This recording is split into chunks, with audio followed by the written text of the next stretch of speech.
പത്തരമാറ്റ് സീരിയലിന്റെ പുതുപുത്തൻ അനാമികയുടെ കാമുകൻ അനാമികയെ തേടി അനന്തപുരിയിലേക്ക് വരുന്നുണ്ട്. ആ സമയത്ത് തനിക്ക് അവനെ അറിയില്ല എന്ന് പറഞ്ഞ് അനാമിക ഒഴിഞ്ഞു മാറുകയാണ്. അപ്പോൾ അയാളും പറയുന്നുണ്ട്, എടി നീ ഇത്രയും കാലം എന്നെ പറ്റിക്കുകയായിരുന്നില്ലേ? എന്റെ കയ്യിൽ നിന്ന് സ്വർണമായിട്ടും പണമായിട്ടും നീ എന്തൊക്കെയാണ് അടിച്ചു മാറ്റിയത്? അവിടെ വെച്ച് അനാമിക പറയുന്നുണ്ട്, ഇയാളൊരു ഫ്രോഡാണ്, എന്നെ പറ്റിക്കാൻ വേണ്ടി വന്നിരിക്കുകയാണ്.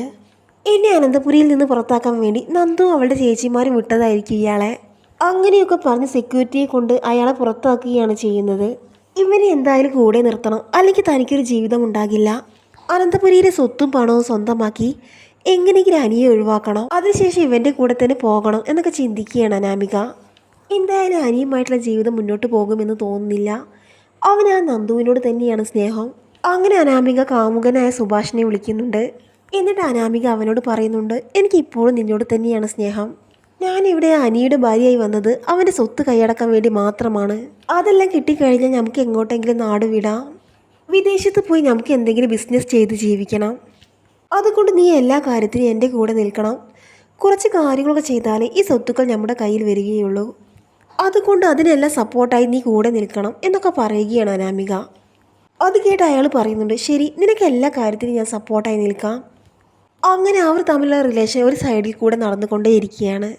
അനിയെ പാടെ ഉപേക്ഷിച്ച മട്ടാണ് അനാമികയ്ക്ക്. അങ്ങനെ നന്ദുവിൻ്റെ പേരും പറഞ്ഞ അനാമിക അനിയോട് വെറുതെ വഴക്കുണ്ടാക്കാൻ തുടങ്ങി. അങ്ങനെ ഇരിക്കെ ദേവ്യാനി അനാമികയുടെ റൂമിൻ്റെ അടുത്ത് കൂടി പോകുന്ന സമയത്താണ് അനാമിക ഫോണിലൂടെ ആരോടോ സംസാരിക്കുന്നത് കേൾക്കുന്നത്. അനാമിക ആരോടാണ് സംസാരിക്കുന്നത് എന്ന് ശ്രദ്ധിക്കുകയാണ് ദേവ്യാനി. അങ്ങനെ അനാമികയുടെ സംസാരത്തിൽ നിന്ന് അനാമികയ്ക്ക് വേറൊരു ബന്ധമുള്ള കാര്യം ദേവ്യാനി മനസ്സിലാക്കുകയാണ്. അങ്ങനെ അനാമികയുടെ ഓരോ പ്രവൃത്തിയും ദേവ്യാനി നിരീക്ഷിക്കുന്നുണ്ട്. അങ്ങനെ പല പ്രാവശ്യം ദേവ്യാനി അനാമികയെ നിരീക്ഷിക്കുന്നുണ്ട്. അങ്ങനെ ദേവ്യാനിക്ക് കൃത്യമായിട്ട് എല്ലാ കാര്യങ്ങളും മനസ്സിലാക്കുകയാണ്. അങ്ങനെ ദേവ്യാനിക്ക് വല്ലാത്ത വിഷമമാവുന്നുണ്ട്. തൻ്റെ അനിമോൻ്റെ ജീവിതം തകർന്നല്ലോ എന്നോർക്കുമ്പോൾ ദേവ്യാനിക്ക് വല്ലാത്ത വിഷമമാവുകയാണ്. അനാമികയെ പോലെ തന്നെ വളരെ ഫ്രോഡുകളാണ് വേണുവും രേവതിയും എന്ന കാര്യവും ദേവ്യാനി മനസ്സിലാക്കുന്നുണ്ട്. അങ്ങനെ ദേവ്യാനി അവരെക്കുറിച്ച് കൂടുതൽ അന്വേഷിക്കുമ്പോൾ അവരെ ചരിത്രമെല്ലാം മനസ്സിലാക്കുകയാണ്. ഒരുപാട് പണമുണ്ടെന്ന് പറഞ്ഞ് കള്ളം പറഞ്ഞാണ് അനാമിക അനന്തപുരിയിൽ എത്തിയത് എന്ന യാഥാർത്ഥ്യം ദേവ്യാനി മനസ്സിലാക്കുകയാണ്.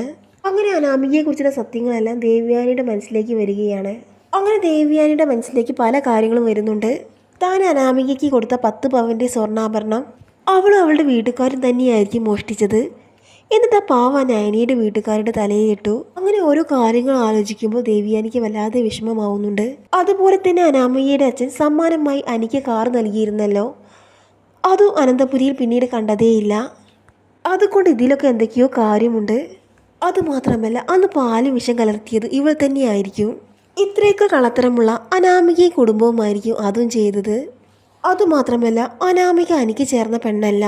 എപ്പോഴും അനാമിക അനിയുമായിട്ട് വഴക്കുണ്ടാക്കുക മാത്രമാണ് ചെയ്തത്. അനി ഒരിക്കലും വഴക്കുണ്ടാക്കുന്ന ഒരാളല്ല, അനാമികയുടെ ഭാഗത്ത് തന്നെയായിരിക്കും തെറ്റ് എന്നൊക്കെ മനസ്സിൽ ചിന്തിക്കുകയാണ് ദേവ്യാനി. പക്ഷെ ദേവ്യാനി ഇക്കാര്യമൊന്നും പുറത്ത് പറയുന്നില്ല.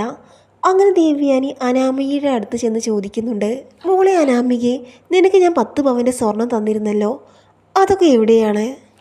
അത് കേട്ട് അനാമിക പറയുന്നുണ്ട്, അതമ്മേ, അത് ഞാൻ ലോക്കറിൽ വെച്ചിട്ടുണ്ടല്ലോ എന്ന് പറയുകയാണ്.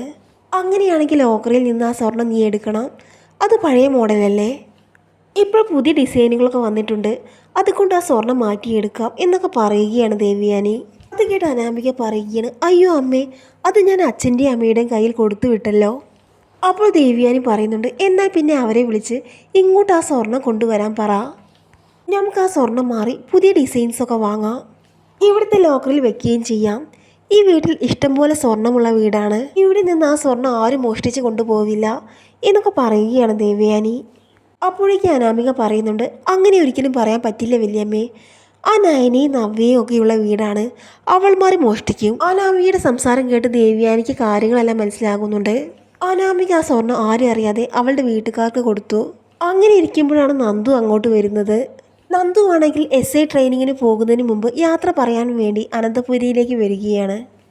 അങ്ങനെ നവ്യ ഗർഭിണി ആയതുകൊണ്ട് തന്നെ കുറേ പലഹാരങ്ങളൊക്കെ വാങ്ങിച്ചിട്ടാണ് നന്ദു വരുന്നത്. അങ്ങനെ നന്ദു അനന്തപുരിയിലേക്ക് വരുന്ന സമയത്ത് നവ്യ നന്ദുവിനെ സ്വീകരിക്കുന്നുണ്ട്. അപ്പോഴേക്കും അനി അങ്ങോട്ട് വരുന്നുണ്ട്. ആ നന്ദു, എന്തൊക്കെയുണ്ട് വിശേഷം എന്നൊക്കെ ചോദിക്കുകയാണ്. എന്നാൽ ഇതൊക്കെ കണ്ടുകൊണ്ടിരിക്കുന്ന അനാമികയ്ക്കാണെങ്കിൽ അതൊട്ടും ഇഷ്ടമാവുന്നില്ല. ആ സമയം നയനയും ഓഫീസിൽ നിന്ന് തിരിച്ചെത്തുകയാണ്. അങ്ങനെ നന്ദുവിനെ കണ്ട നയനയും വളരെ സന്തോഷത്തോടു കൂടി തന്നെ നന്ദുവിനെ സ്വീകരിക്കുന്നുണ്ട്. അങ്ങനെ അവരെല്ലാവരും സംസാരിച്ചു കൊണ്ടിരിക്കുന്ന സമയത്ത് അങ്ങോട്ട് അനാമിക വരുന്നുണ്ട്. എന്നിട്ട് ചോദിക്കുന്നുണ്ട്, എന്താ അനി, കുറേ നേരമായല്ലോ നീ ഇവളുമായിട്ട് സംസാരിക്കാൻ തുടങ്ങിയിട്ട്. എന്താ നിനക്ക് ഇവളുമായിട്ട് ഇത്രമാത്രം സംസാരിക്കാനുള്ളത്? അനാമികയെ, നന്ദു എൻ്റെ ഫ്രണ്ടാണ്. അവൾ ട്രെയിനിങ്ങിന് പോവുകയാണ്. അതിനു മുമ്പ് പറയാൻ വേണ്ടി ഇങ്ങോട്ട് വന്നതാണ്. അതുകൊണ്ട് ഞാൻ വിശേഷങ്ങൾ ചോദിച്ചെന്നേ ഉള്ളൂ എന്നൊക്കെ പറയുകയാണ്. അവളെ കണ്ടിട്ട് നിനക്ക് എന്തെങ്കിലും സുഖക്കുറവ് തോന്നിയോ? പിന്നെ എന്താണ് നീ സുഖമാണോ എന്നൊക്കെ ചോദിക്കുന്നത്? ഞാനിവിടെ ഉണ്ടല്ലോ, എൻ്റെ കാര്യം എന്തെങ്കിലും നീ ഇതുവരെ ചോദിച്ചിട്ടുണ്ടോ? അത് കേട്ട് അനി പറയുകയാണ്, എൻ്റെ പൊന്നനാമികയെ, നീ എന്തിനാണ് ഇങ്ങനെ വെറുതെ വഴക്കിന് വരുന്നത്? അപ്പോൾ അനാമിക പറയുന്നുണ്ട്, ഇവളോട് ആരാണ് ഇങ്ങോട്ട് വരാൻ പറഞ്ഞത്? പല പ്രാവശ്യം ഞാൻ താക്കീത് നൽകിയതാണ് അവളോട് ഇങ്ങോട്ട് വരരുതെന്ന്. എന്നിട്ട് പിന്നെയും വലിഞ്ഞു കയറി വരാൻ നിനക്ക് നാണമില്ലേ എന്നൊക്കെ ചോദിക്കുകയാണ്. അത് കേട്ട് നവ്യ പറയുന്നുണ്ട്, അനാമികയെ, എൻ്റെ അനിയത്തിയാണ് അവൾ ഈ വീട്ടിൽ വരിക തന്നെ ചെയ്യും. അത് തടയാൻ നിനക്ക് ഒരിക്കലും കഴിയില്ല എന്നൊക്കെ പറയുകയാണ്. അപ്പോൾ നവ്യയോട് പറയുന്നുണ്ട്, നിന്നെ ആരാണ് ഈ വീട്ടിലെ മരുമകളായിട്ട് അംഗീകരിച്ചത്? നിന്റെ ഭർത്താവോ അമ്മായിമ്മയോ അംഗീകരിച്ചിട്ടില്ലല്ലോ. പിന്നെ ഈ വീട്ടിൽ ആരാണ് നിന്നെ അംഗീകരിച്ചത്? പിന്നെ നിനക്കെന്താണ് പറയാൻ അധികാരം എന്നൊക്കെ ചോദിക്കുകയാണ്. എന്നാൽ ഇതെല്ലാം കേട്ടുകൊണ്ട് ദേവ്യാനി അങ്ങോട്ട് വരികയാണ്. അപ്പോൾ ദേവ്യാനി ചോദിക്കുന്നുണ്ട്, എന്താ ഇവിടെ പ്രശ്നം, എന്താ കാര്യം എന്നൊക്കെ ചോദിക്കുകയാണ്. അത് കേട്ട് അനാമിക പറയുകയാണ്, വല്യമ്മേ, ഈ നന്ദു ഓരോ കാരണം പറഞ്ഞ് ഇങ്ങോട്ട് വരികയാണ്. അനിയെ കാണുക എന്ന ഒറ്റ ഉദ്ദേശമേ അവൾക്കുള്ളൂ. ഇപ്പോൾ കുറച്ച് പലഹാരമായിട്ട് ട്രെയിനിങ്ങിന് പോകുന്നതിന് യാത്ര പറയാൻ വേണ്ടി വന്നതാണ് ഇവൾ. എന്നിട്ട് ഇവനുമായി ശൃംഗരിക്കുകയാണ്. എന്നിട്ട് ഞാനൊന്നും പറയരുതെന്ന് പറഞ്ഞാൽ നടക്കുമോ? പക്ഷെ ഞാനത് ചോദ്യം ചെയ്തപ്പോൾ ഇവൾമാരെന്നെ തല്ലാൻ വരികയാണ് ചെയ്തത്. അത് കേട്ട് ദേവ്യാനി പറയുകയാണ്, ഇവിടെയുള്ളത് നന്ദുവിൻ്റെ സഹോദരിമാരാണ്. അവൾ ട്രെയിനിങ്ങിന് പോകുന്നതിന് മുമ്പ് ചേച്ചിമാരോട് യാത്ര പറയാൻ വേണ്ടി വന്നതാണ്. അവളോട് നീ ഒരിക്കലും മോശമായി പെരുമാറരുത് എന്നൊക്കെ പറയുകയാണ് ദേവ്യാനി.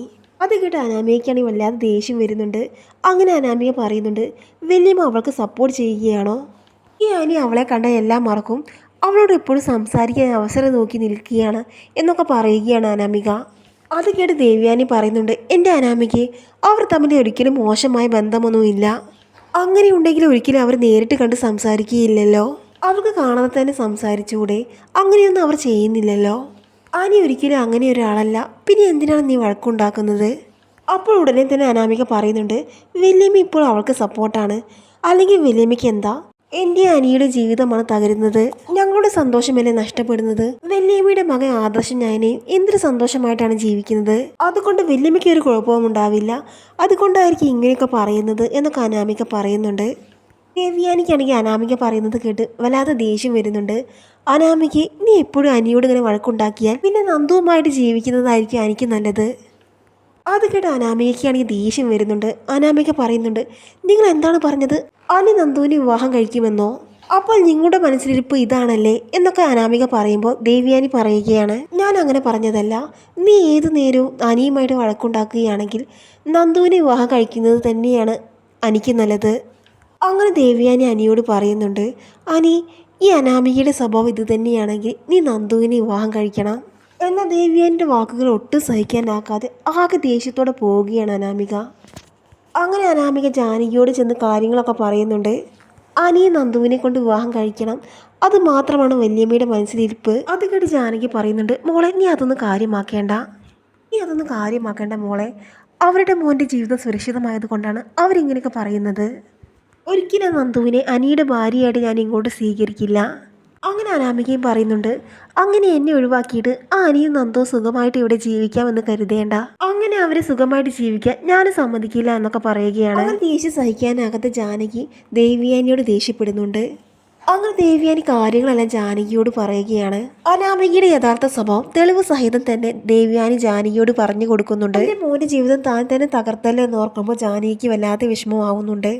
അങ്ങനെ അനാമികയെ തൻ്റെ മകൻ്റെ ജീവിതത്തിൽ നിന്ന് അകറ്റാനും തുവിനെ അനിയെ ചേർത്ത് വയ്ക്കുകയും ചെയ്യുന്നുണ്ട് ജാനകി.